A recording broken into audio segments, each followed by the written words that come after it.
प्रणाम मित्रों, मैं हूं विकास सक्सेना। सामाजिक एवं राजनीतिक घटनाओं के विश्लेषण के यूट्यूब चैनल चैतन्य में आपका स्वागत है। आप देख रहे हैं विकास की बात। इन दिनों मध्य प्रदेश की कांग्रेस पार्टी में काफ़ी उठापटक मची हुई है। पूर्व मुख्यमंत्री कमलनाथ और जो इस समय मध्य प्रदेश कांग्रेस के अध्यक्ष हैं, वो सॉफ्ट हिंदुत्व के जरिए हिंदू वोटों को रिझाने में लगे हुए हैं। नर्मदा की आरती उतारी जा रही है। प्रियंका गांधी जी को जब मध्य प्रदेश में बुलाया जा रहा है तो भी वो नर्मदा नदी के तट पर आरती कर रही हैं।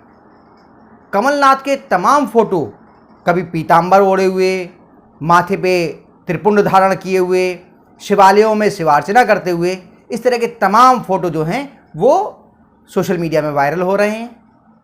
इसके अलावा अभी हाल ही में छिंदवाड़ा में उन्होंने पंडित धीरेन्द्र कृष्ण शास्त्री जी, उनकी श्री हनुमंत कथा करवाई।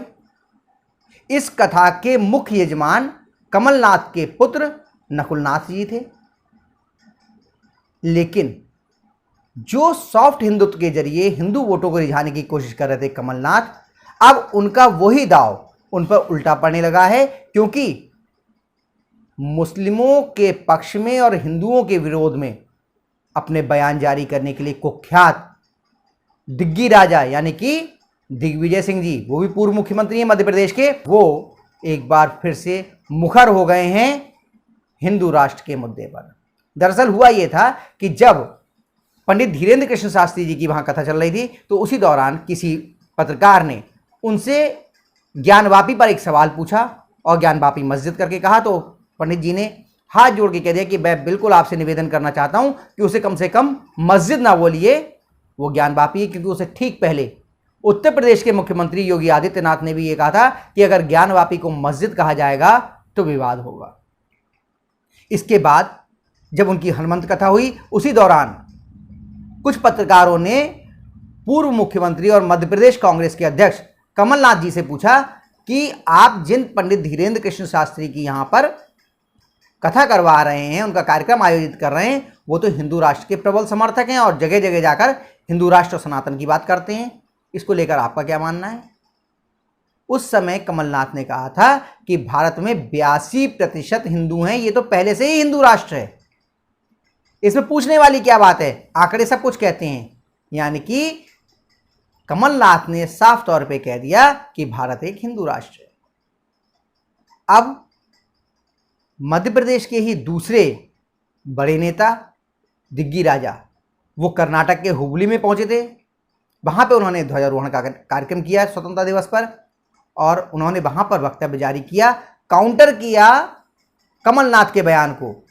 उन्होंने कहा कि हिंदुत्व की अवधारणा जो है वो सावरकर जी द्वारा दी गई है, उसका हिंदू धर्म या सनातन धर्म से कोई संबंध नहीं है, और जो कोई भी हिंदू राष्ट्र की बात करते हैं, अगर वो संवैधानिक पदों पर बैठे हुए हैं तो उन्हें अपने पद से इस्तीफा दे देना चाहिए।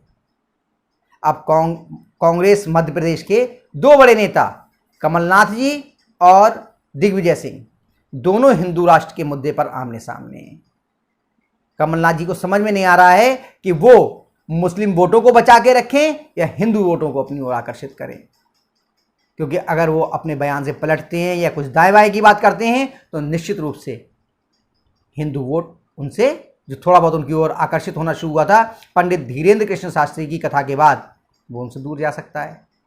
और अगर वो दिग्विजय सिंह का रास्ता पकड़ते हैं तब स्वाभाविक रूप से उनके लिए परेशानी खड़ी होगी। लेकिन अगर वो अपने हिंदू राष्ट्र के मुद्दे पर अड़े रहते हैं तो समझिए मुस्लिम वोट निश्चित रूप से कांग्रेस से छिटक जाएगा। जो मुस्लिम वोट कर्नाटक के चुनाव में उनकी ओर आकर्षित हुआ, जो पश्चिम बंगाल के जो उपचुनाव हुआ था सागर दिघी का, उसमें उनकी ओर आकर्षित हुआ, ये मुस्लिम वोट कांग्रेस से दूर जा सकता है। और इसके अलावा आपको याद होगा जब पिछली बार सन 2018 में चुनाव हुआ था, 2019 में चुनाव हुआ था, उस दौरान एक वीडियो वायरल हुआ था इन्हीं कमलनाथ जी का, जिसमें बंद कमरे में वो मुस्लिम नेताओं से कह रहे हैं कि हर बूथ पर मुस्लिम वोट तो 100% पड़ना चाहिए, नहीं तो हमारा बहुत नुकसान हो जाएगा। यानी कि बंद कमरे में वो मुस्लिम वोटों के लिए कांग्रेस की ओर एकजुट करने की कोशिश कर रहे थे। तो जो जिस तरह की ये राजनीति, हिंदू वोटों को इकट्ठा कर लो, मुस्लिम वोटों को इकट्ठा कर लो, ये जो चल रही है, चुनाव से 2 या 3 महीने पहले जिस तरह की ये बयानबाजियां कांग्रेस के 2 प्रमुख नेताओं की तरफ से हुई है, इसका लग रहा है कि बड़ा नुकसान कांग्रेस को उठाना पड़ सकता है। मुसलमान वोट हो सकता है, आम आदमी पार्टी जो कोशिश कर रही है मध्य प्रदेश में अपने पांव जमाने की, समाजवादी पार्टी ने भी कह दिया कि वो अपने प्रत्याशी मध्य प्रदेश में उतारेंगे। हो सकता है बहुजन समाज पार्टी भी अपने प्रत्याशी मध्य प्रदेश में उतार दे। ऐसे में मुसलमान वोटों के लिए एक कुछ नए विकल्प मिल सकते हैं मध्य प्रदेश में, और जिसका नुकसान कमलनाथ को उठाना पड़ सकता है, जो भारत को हिंदू राष्ट्र बता रहे हैं। भाजपा तो कहती ही है, भाजपा का सवाल नहीं है यहाँ पर मुसलमान वोटों को लेना या जो सॉफ्ट हिंदुत्व के जरिए हिंदू वोटों को इकट्ठा करने का सवाल है। जिस कोशिश में कांग्रेस लगी हुई है, उस कोशिश से कहीं ऐसा ना हो कि माया मिली न राम, हिंदू वोट तो उनकी तरफ आए नहीं। किसकी वजह से? दिग्गी राजा की वजह से। और मुसलमान वोट इसलिए नाराज हो जाएं क्योंकि कमलनाथ जी जो है वो भारत को हिंदू राष्ट्र बता रहे हैं। तो मैंने कहा देखिए, चुनावी हिंदू, चुनावी मुसलमान, चुनावी टोपियाँ, चुनावी तिलक, चुनावी जनेऊ, बहुत सारी चीज़ें हम लोग को देखने को मिलेंगी। चुनाव का सीज़न आ रहा है, नए नए हिंदू बनेंगे, नए नए मुसलमान बनेंगे, चादर पोशी भी होगी और जनेऊ भी पहन करके लोग निकल रहे होंगे, त्रिपुंड धारण करके भी लोग निकल रहे होंगे। देखते हैं इस चुनाव में क्या होता है, क्योंकि 2 या 3 महीने बाद ही 5 राज्यों के चुनाव होने हैं, जिनमें मध्य प्रदेश, राजस्थान, छत्तीसगढ़, तेलंगाना और शायद मेरे ख्याल से मिजोरम, ये 5 राज्य शामिल है। कौन कौन से दांव पेच चलता है आएंगे, मैं समय समय पर आपके लिए इस बारे में अवगत कराता रहूँगा। तो आज के अंक में बस इतना ही, अगले अंक में हम लोग फिर मिलेंगे, तब तक के लिए अनुमति दीजिए। आपसे अनुरोध है कि अगर आपको ये वीडियो पसंद आया हो तो इसे लाइक कीजिए, शेयर कीजिए, और हाँ, अगर आप इस चैनल पर नए हैं तो आपसे ये भी अनुरोध है कि इस चैनल को सब्सक्राइब करने के बाद नोटिफिकेशन का बेल आइकन अवश्य दबाइए। धन्यवाद, प्रणाम।